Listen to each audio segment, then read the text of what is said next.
Tout d'abord, je voudrais excuser Monsieur le maire de Chenôve et son premier adjoint qui ont été retenus aujourd'hui par la cérémonie d'adieu à Daniel Mitterrand. Je salue bien sûr nos élus présents. Je salue également le vice-consul et l'attaché social du consulat de Tunisie. Je salue aussi les représentants des institutions, les présidents représentants d'associations. J'espère n'oublier personne et je vous salue tous, bien sûr. Nous sommes très heureux.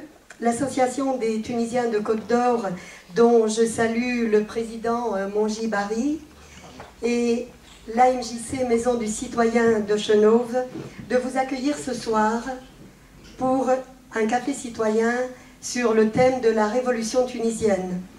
La révolution de la dignité, de la liberté et de la justice sociale.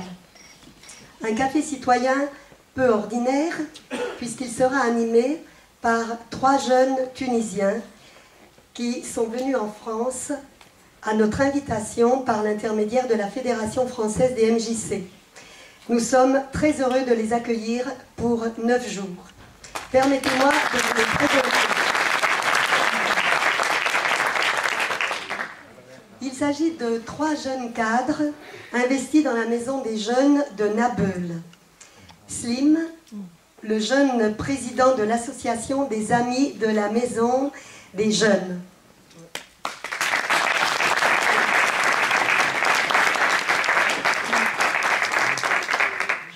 Caïs, animateur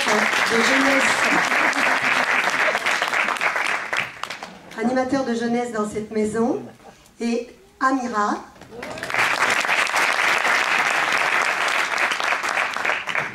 secrétaire bénévole de l'association des amis de la maison des jeunes.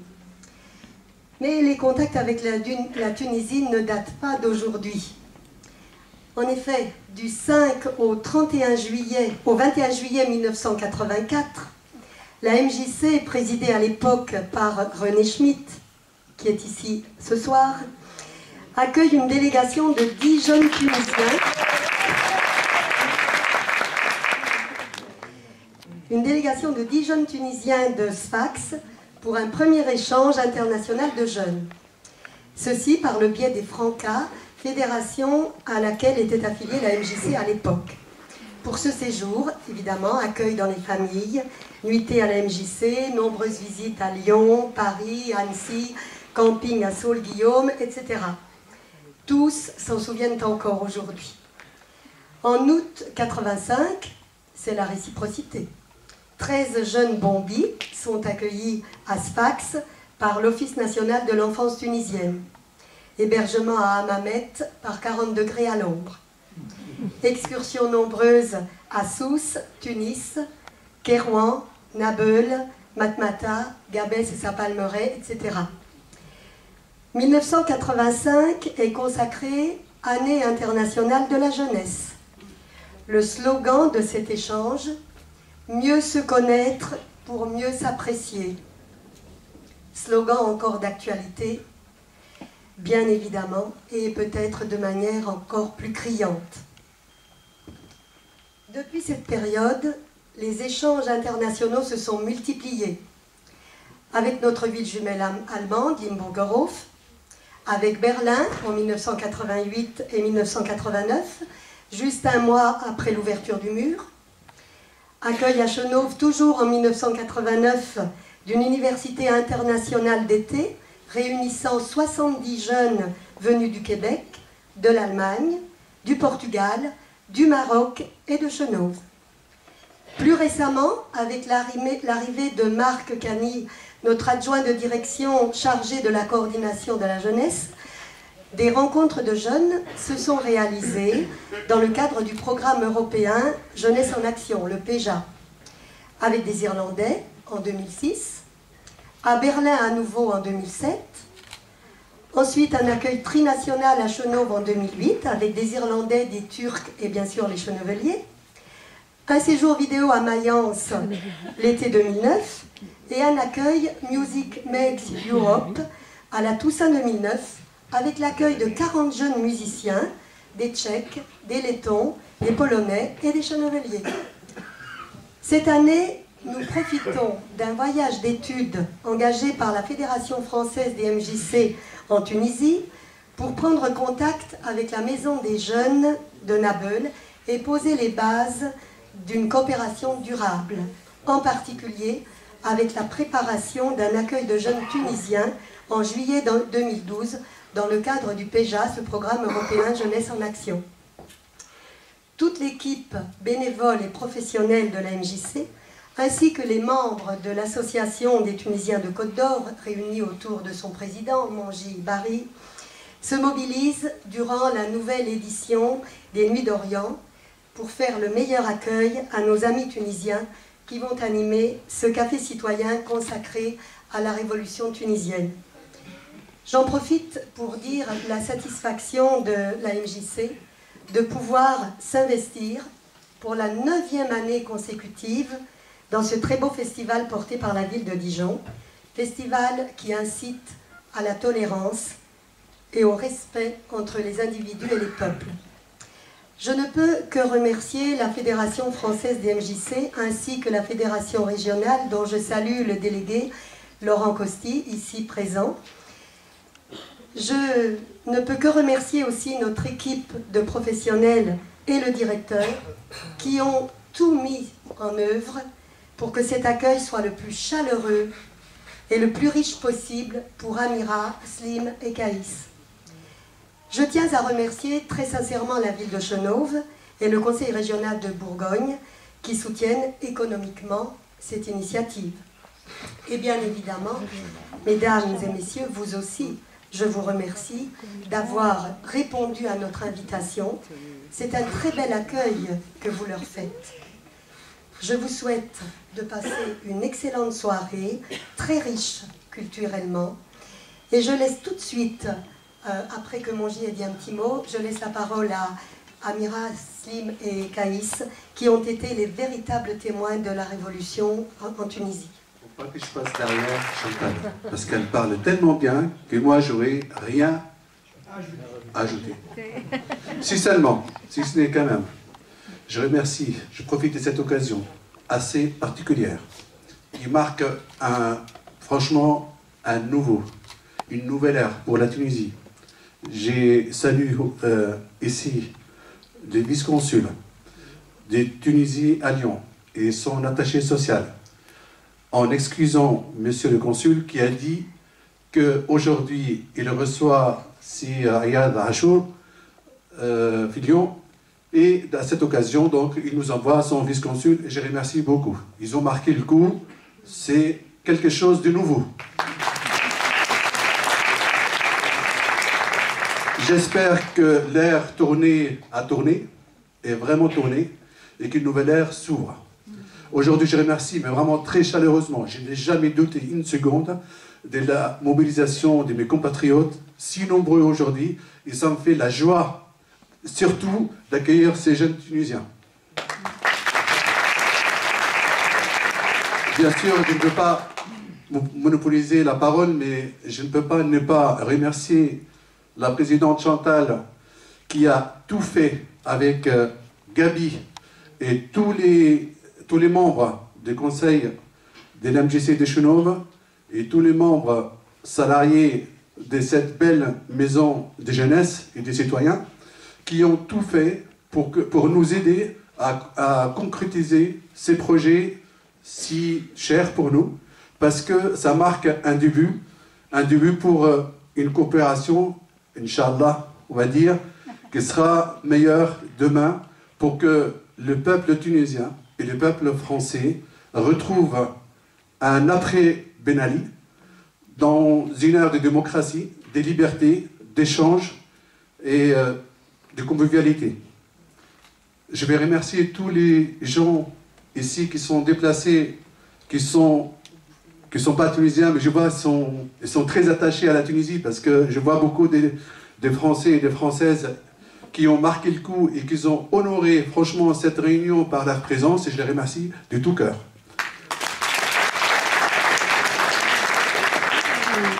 Je vais céder la parole donc aux jeunes Tunisiens qui vont nous expliquer et qui vont surtout faire vivre ce qu'ils ont vécu en Tunisie pendant cette révolution. Et merci. Je vais rajouter aux remerciements de Chantal et de Monji 3 remerciements particuliers de personnes qui ont vraiment rendu possible cette rencontre. Si aujourd'hui on accueille Amira, Slim et Caïs, c'est parce que 3 personnes en particulier se sont mobilisées. Je voudrais remercier vraiment publiquement Marie-Paul Cros, adjointe au maire, chargée de l'administration, et qui nous a facilité la tâche au moment où l'obtention des visas n'est pas facile du tout, et où, au contraire, des difficultés semblent s'empiler pour décourager un certain nombre de nos amis tunisiens de nous rejoindre. Donc vraiment, Marie-Paul, merci beaucoup.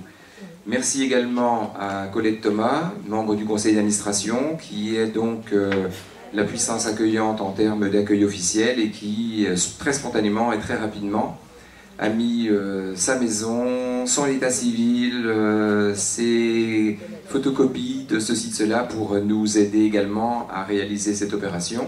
Et puis un remerciement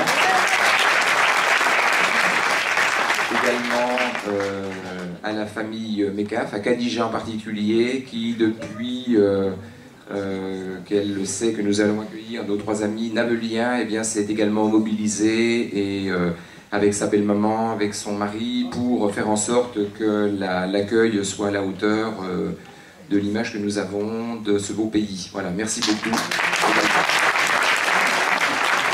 Mon rôle ce soir, avant de passer la parole à nos amis, est simplement d'être le régulateur de la soirée, vous réexpliquer quelques règles de fonctionnement sur les prises de parole, rappeler l'esprit surtout du café citoyen. Un café citoyen à la Maison du Citoyen est un lieu de parole, de liberté, d'écoute, de tolérance.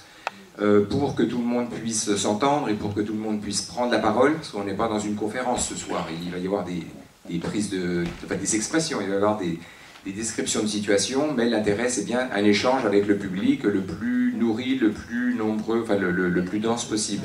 Simplement qu'il faut que ce soit organisé. Donc pour vous permettre la prise de parole, pour poser vos questions ou apporter un commentaire une fois que les interventions de nos 3 amis seront faites, ben simplement vous signaler en levant la main et l'un des collègue dans la salle vous passera le micro. Donc on essaye de faire des interventions très courtes, on n'est pas dans du monologue, simplement aller à l'essentiel, et nous essaierons aussi au niveau de la tribune d'aller à l'essentiel. Je voudrais simplement dire que dans cette même salle, il y a de nombreuses années, on s'est retrouvé aussi avec des personnalités du consulat de Tunisie, et que nous étions dans un sentiment où on avait du mal à s'exprimer, que les gens avaient du mal à s'exprimer. Sincèrement, je suis heureux de savoir que ce soir, les conditions ont totalement changé, que la parole sera libre dans la salle, à la tribune et dans un échange avec tout le monde, parce que ce qui nous intéresse, nous, en tant que MJC, c'est de comprendre cette révolution que vous vivez, que vous avez vécue, et d'essayer de comprendre ce qui fait qu'aujourd'hui, un peuple se remobilise au moment où, dans notre pays, on aurait aussi besoin d'une sérieuse mobilisation. Voilà. Donc, vraiment, je suis content de préciser qu'on est vraiment dans cet état d'esprit ce soir. Voilà.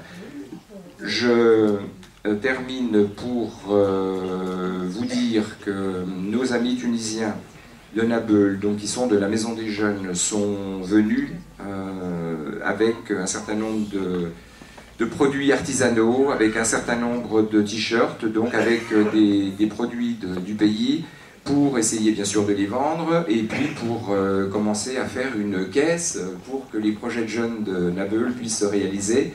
Donc je vous remercie sincèrement, vous l'avez déjà fait, mais de faire un excellent accueil à cette présentation et à cette proposition. À chaque fois qu'on achètera quelque chose, on sait que d'autres jeunes de l'autre côté de la Méditerranée pourront aussi réaliser progressivement leurs rêves, accompagnés par ces formidables ambassadeurs que vous êtes. Voilà.